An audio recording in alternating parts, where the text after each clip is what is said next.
Hi everyone, hope you're doing well from whenever you're watching this channel, depending on your time zone. Now, on 1st of June, Seth Panyako, who also happened to be the Secretary General of Nurses, was at Spice FM, and he confirmed on air that at one point, William Samoei Ruto called in the CEO of Lap Fund, threatening him on phone call.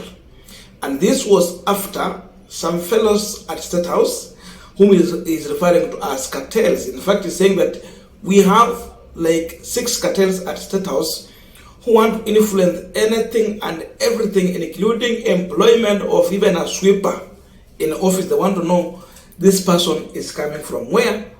And the worst of it is that these 6 individuals are coming from one ethnic community. Your guess can be as good as mine. So the Lap Fund CEO got promoted, so he had to leave Lap Fund as a CEO to go and join the NSSF as the managing trust director, that man by the name David Koros. So from there, the board had to appoint another CEO in acting capacity so that they can go ahead and do that replacement. Because now, according to the Act, the board has the power to appoint the next CEO, not the president, not the deputy president, not Aden Duale and the other people that is now bringing in. There are cartels around the president. I'm telling you, on Monday, the chairman for Lap Fund resigned. The board where I sit on. On Thursday, we had the CEO for Lap Fund resigning and joining National Social Security Fund, David Koros, as the managing trustee. So as a board, looking at the State Corporation Act, Section 5, Clause 3, gives the board the powers to appoint a CEO.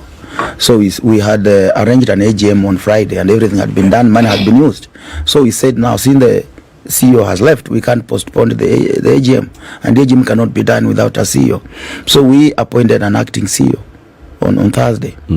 But the cartels within the president, surrounding the president, forced the board to overturn that appointment a day later, on the day of the AGM. Immediately after the AGM, we were forced to go into a board meeting. What do you mean forced? These cartels around the president, they're about 6 guys from one ethnic community. And I'm very blunt, because I do not care. This country does not belong to an ethnic community. There are people who believes, about 6 guys around the president from one ethnic community, who are pulling strings in government, who wants to manage each and everything, who want to know, even a cleaner, they want to know which cleaner is being employed is from where. They want to have a hand on everything. So they kept on, in fact, the chairman received threats, and ultimately he received a phone call from the president himself. Okay. He was very harsh, and I was there when the phone call went through. I saw messages from those cartels and the president himself. So we had to. We are about 11. We are 11 actually. So we reversed that decision, but I had my dissenting voice. I said, I want you to capture that I am opposing the resentment, because there's no reason being given. And immediately after that, the chairman was now being threatened clearly. So he said, I can't hold on anymore. And Daddy resigned on Monday. Now, after that drama of phone call from William Samoei Ruto, of course the chair resigned. Then Panyako is again back. This time round is mentioning Rigathi Gachagua, Aden Duale, and the 6 cartels at State House who are trying to frustrate the operations in Lap Fund. The question is, what is the problem of these individuals as far as state corporations is concerned in this country? Now we are continuing with this panel discussion, but just a quick request for those who are watching and you have not subscribed, please consider subscribing to our channel. Subscribers, thank you so much, and again to all our viewers, please give this video a thumbs up. Thank you so much, and back to this discussion. Now we all know that France actually was in a Azimio during campaign, And after the campaign, he just moved to Kenya Kwanza Street. But also, I know you understand the reason why he had to do so. But above all, Francis Atwoli had warned Kenyans. He had warned everyone that indeed, if Ruto will become the president, CBK itawekwa kwa mgongo, ipelekwe Sugoi.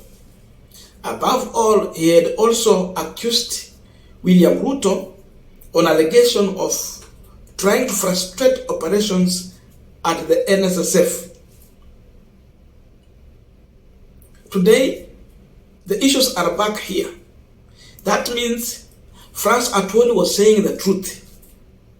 Because then, as a president, why do you take a phone call to threaten junior staffs down there who are just doing their job in line with their duty? Why would you threaten a CEO in acting capacity, a chairman of a corporation where they have power through the AGM committee to appoint another person?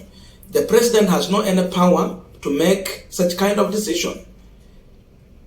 So, those who took that statement as a joke, or those who saw a drama in what Atwoli was saying, indeed, Atwoli was right, and what we have today, it is a limited company.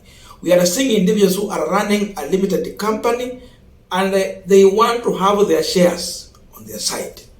So that means if you're not part of this company, UDA, you have no any shares. They want to influence any appointment that will happen there. But we know the reason why they are doing so. If indeed what Panyako is saying is true, this regime want to put their puppet in these corporations like NSSF, lab funds, NHIF, and all those other things, so that they can be controlling them. Unasikia saizi ukishaenda retirement kupata pesa shida kubwa. Lab fund is a fund for people who are keeping their money for retirement there. What are they planning to do with this money? If they have to go into any project, the board has to approve. They have to see the value for money, and it has to bring interest back. But now, what is their plan here?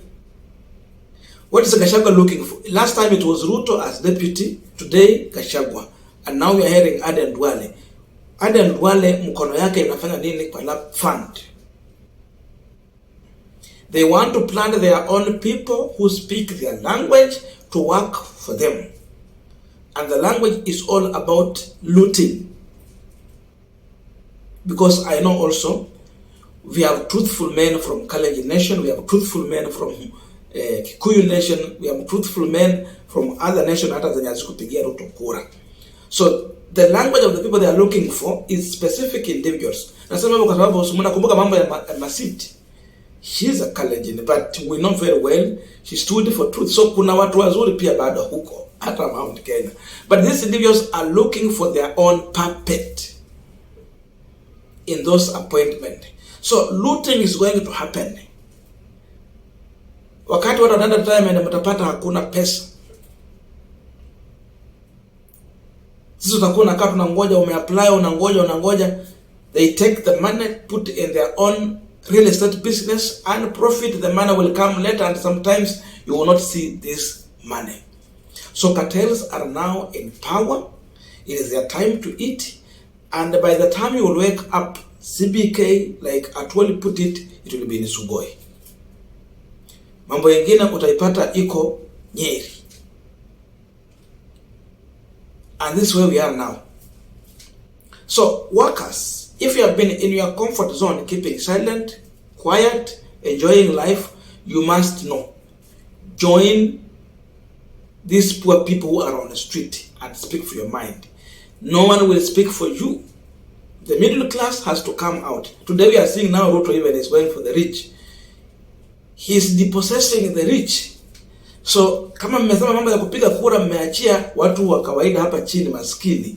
It is high time the 8 million people that I have seen my friends referring to as 8 million fools who did not vote.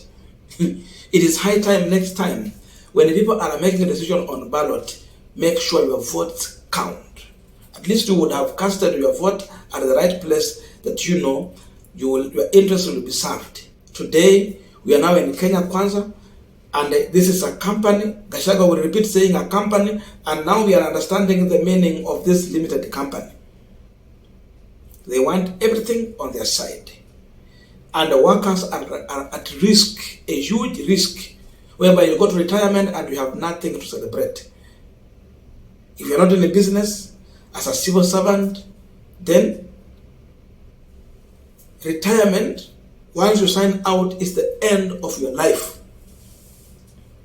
Kama una biashara nyingine ya kufanya. How come a president anaambiwa tuna cartel pale vitina fulani, then his work is to threaten everyone, so everyone is resigning, they are going? That means the threat was very clear, to make them resign so that they have their own people there. And this is the sad story of Kenya. So Gachagua ni Ruto na Gachagua ndio dereva pale na conductor. Sijui ile wakati mwingine walisema Azimio, by then it was NASA, ya kwamba dereva mlevi, conductor ni pickpocket. Lakini sasa hizi itakuwa namna gani? Afadhali yule mlevi. This time around how what wanafanya highway robbery. Sasa sijui jina gani tutawapea.